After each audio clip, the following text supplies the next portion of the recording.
दोस्तों, आज एक भाई का कमेंट आया। उसने पूछा कि मैंने आपकी लेटेस्ट वीडियो देखी है जिसमें मुझे बताया था कि ये लॉटरी कैसे निकलती है। तो उन्होंने पूछा कि क्या ऐसा कोई तरीका है जिससे हम लॉटरी आने के चांसेस बढ़ा सकते हैं? क्योंकि मैनुअल कोई ऐसा मेथड नहीं कि कोई मैनुअल बैठ करके उसकी लॉटरी निकालता है।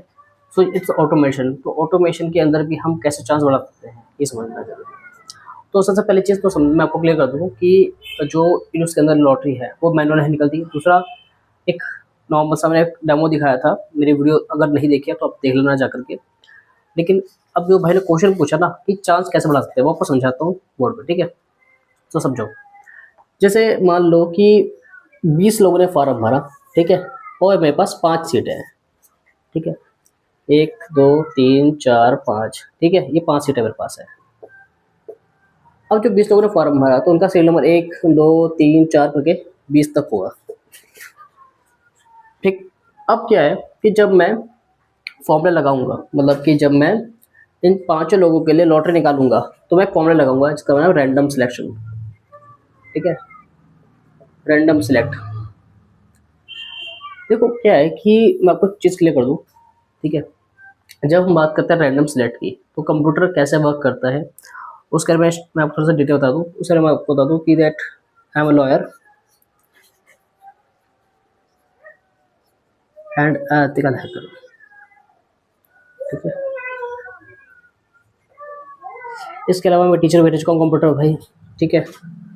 और मेरे पास 85 से ज़्यादा सर्टिफिकेट है कंप्यूटर के अंदर, और 3 डिग्रियां हैं, ठीक है? बीकॉम की डिग्री है मेरे पास, लॉ की डिग्री है मेरे पास, और बीसीए की डिग्री है मेरे पास, ठीक है? लॉ मतलब कि एलएलबी, ठीक है? तो खैर, मैं आपको इसलिए बता रहा हूँ क्योंकि आप कहोगे या भाई आप कैसे बता रहे हो सही चीज़ें, इसलिए आपको बताना ज़रूरी था।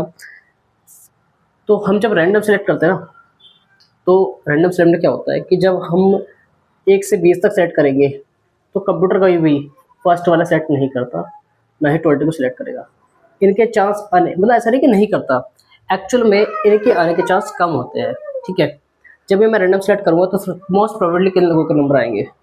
फर्स्ट काट करके, 20 काट करके, 2 से लेकर के 19 के बीच में, और उसमें भी चांस इनके कम होंगे, चांस होंगे इनके ज़्यादा, 3 से 18 के बीच में, ठीक है?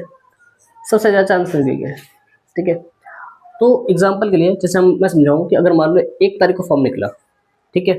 और लास्ट डेट 30 तारीख है, तो जिन लोगों ने फॉर्म भरा वो बिल्कुल फर्स्ट, बिल्कुल एकदम फॉर्म खुलते ही भर दिया एकदम, और जिन लोगों ने फॉर्म भरा बिल्कुल लास्ट में, इनके आने के चांस कम होंगे, ठीक है?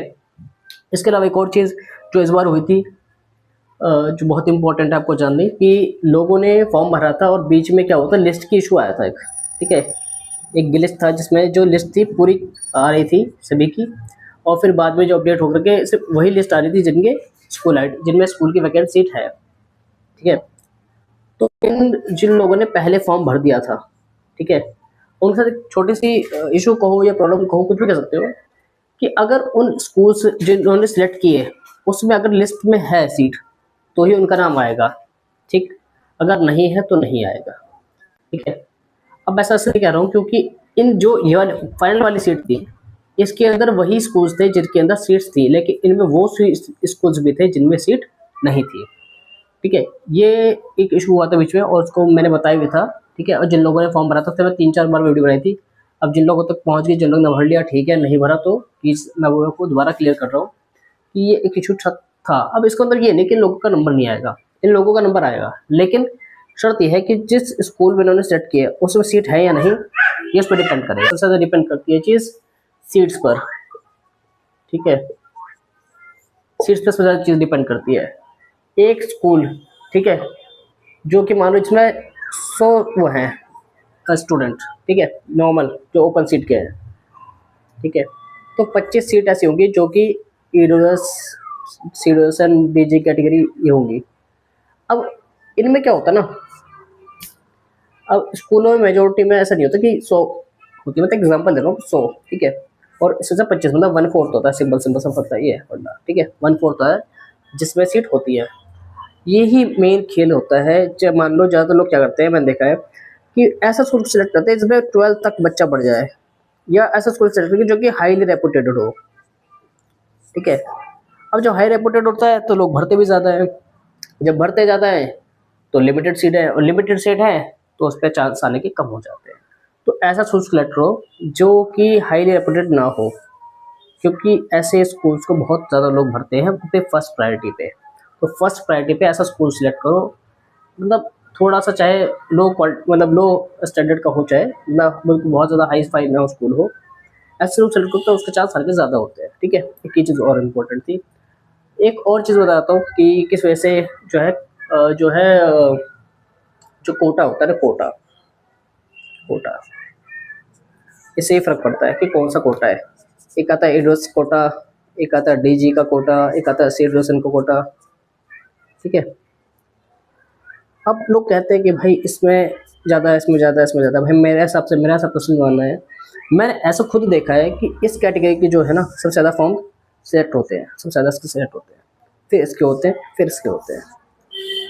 ठीक है, और इस वाले के अंदर ना मेजोरिटी ऑफ द टाइम मैंने देखा है कि डॉक्यूमेंट जो अब इस बार जो हुआ है, ठीक है, अब जो लोग, जिन लोगों के पास रेंट एग्रीमेंट वाला जो रेंट पे रहते थे, वो लोग फॉर्म नहीं, वो नहीं भर पाए, ना ही भर पाए, मतलब डिपार्टमेंट ने ऐसे कोई गाइडलाइन क्लियर नहीं करी कि जो रेंट पे रहते हैं वो कैसे भरेंगे या क्या था। ठीक है, दूसरा, जिन लोगों के पास डॉक्यूमेंट नहीं थे, ठीक है, ऑन द स्पॉट अचानक से फॉर्म आ गए, उनके डॉक्यूमेंट पूरे नहीं थे, उनके डॉक्यूमेंट बन नहीं पाए। ठीक है, कुछ लोगों के पास ओबीसी था लेकिन एनसीएल नहीं था, और एनसीएल रिन्यू करने के लिए दिया था, रिन्यू हो नहीं रहा है। कुछ लोगों के पास इनकम सर्टिफिकेट नहीं था, और था तो वो एक्सपायर था, रिन्यू होने के दिया नहीं हुआ, नया बनने के लिए दिया नहीं बना।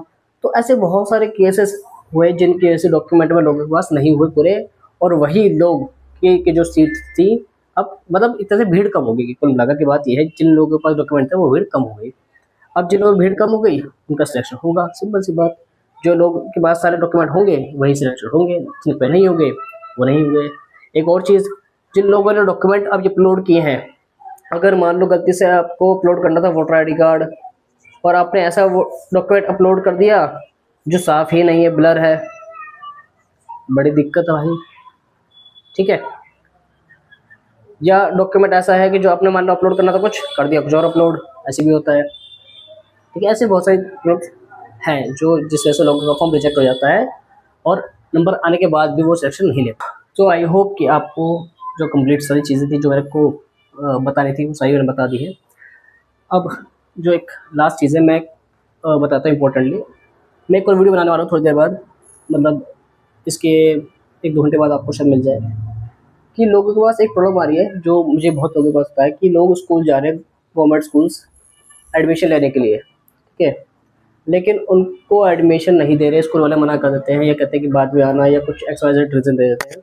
ठीक है, ये जो प्रॉब्लम है इसकी सॉल्यूशन लेकर के आपको पास आऊँगा भी। ठीक है, कि सॉल्यूशन कैसे होगा इसका, कि अगर कोई गवर्नमेंट स्कूल में आपको कोई प्रॉब्लम आ रही है और प्रिंसिपल आपकी बात नहीं सुन रहा है, क्योंकि principal is the head of school, ठीक है, वही एचओएस होता है स्कूल का। ठीक है, सबसे बड़े तरीका वही है, पूरे स्कूल का जितना भी काम है सब इसके हाथ में होता है, प्रिंसिपल के हाथ में होता है। वो चाहे करे चाहे ना करे, लेकिन सब कोई एक चीज़ है, रूल के अंडर काम करते हैं, हर पर्सन रूल के अंडर काम करता है। और यही बहुत सारे लोग जो है, एक कभी कभी देखो दोनों तरफ की गलती होगी, कभी जो है जो एचओएस है उसकी गलती होती है, कभी पेरेंट की गलती होती है। ठीक है, मैं ये नहीं कहता कि एक ही गलती है, कभी इनकी भी गलती होती है, कभी इनकी भी गलती होती है। कभी कभी एचओएस ऐसा होता है, मैंने देखा है कई बार कि कुछ होते हैं नेचर वाइज, हम किसी को क्लियर बोलूँ तो सही नहीं होगा, लेकिन कुछ लोग पेरेंट्स जो है, मेजोरिटी ऑफ द पेरेंट मैंने देखा है, रूल्स नहीं जानने की वजह से, ठीक है, परेशान होते हैं। दूसरा ये इससे परेशान होते हैं, दूसरा ये नहीं जानते कि अगर ये पर्सन नहीं सुन रहा है मेरी, ठीक है, तो मैं किसको शिकायत करूँ, किसको कहूँ, ये बहुत बड़ी प्रॉब्लम है। और वो भटकते रहते हैं, स्कूल के चक्कर काटते रहते हैं, और थक के हार जाते हैं, और उसका कोई सोल्यूशन नहीं होता है। ठीक है, तो उसके ऊपर एक वीडियो मैं बताऊँगा थोड़ी देर में, देख लेना आप। ठीक है, उसमें आपको बताऊँगा कि क्या क्या कैसे कैसे होगा, आपको क्या करना चाहिए ऐसे केसेस में। ठीक है, तो वीडियो अच्छा लगा हो तो लाइक कर देना दोस्त, और सब्सक्राइब कर देना। कोई इशू हो, कोई कमेंट कर देना मुझे, कुछ पूछना हो, कमेंट सेक्शन खुला है आपके लिए।